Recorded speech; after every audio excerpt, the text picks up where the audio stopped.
Our injury is a ruptured Achilles. This injury can happen with any sport. Our player jumped to rebound a ball and landed the wrong way. Okay, next you do the Thompson test. If the tendon is intact, foot will go plantar flexion. So you just squeeze her calf. Okay, so that's good. That means everything's good. If the tendon is ruptured, there is no movement at all. So that means we have a situation and it's ruptured. The next step will be surgery. After you do the surgery, you'll be in a splint for 2 weeks. No movement, just resting. After 2 weeks of being in a splint, you will start the return to play. Protocol. You will have 2 lifts in the boot and start with low tension bands, like yellow. That's the band color you would do. And then when you do that, so some movements that you would do with that would be plantar flexion, dorsiflexion, inversion, and exversion. You'll do that like 3 sets of 10. This is when you start to gain your range of motion. After 2 weeks, you take 1 lift out, and here is when you start your basic strengthening with medium tension bands.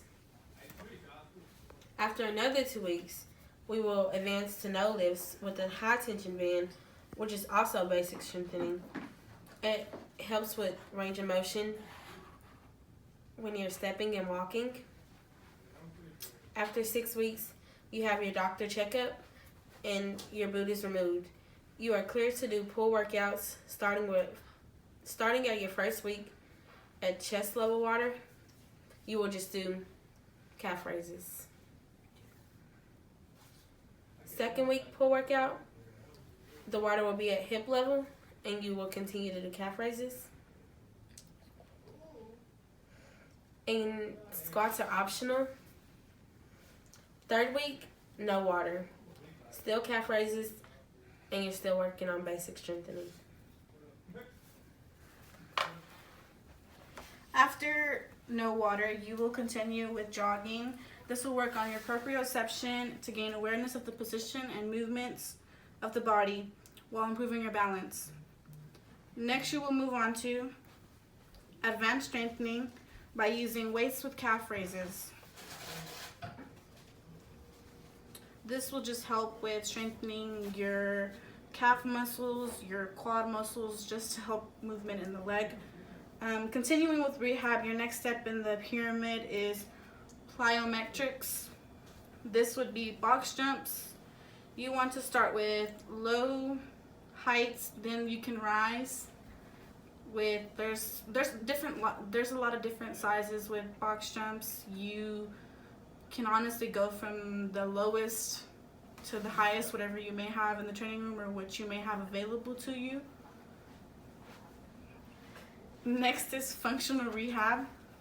This is when you start getting closer to return to play. You can also start this by what it shows, just dribbling with the ball.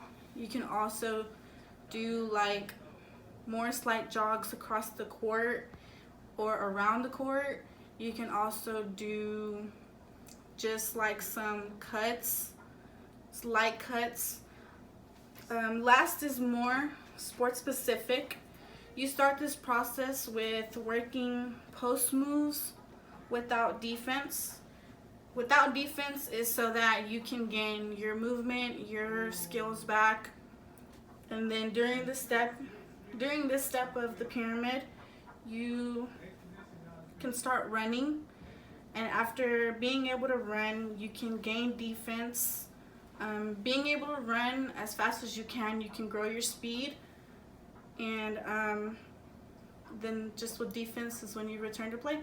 And after that, you're done with your rehab, and that's when you start practicing with the team and get to play whenever your coach lets you. A lot of different rehab methods. You can do deep massaging, ultrasound, You need to make sure you stretch really good. You're getting ice after practice.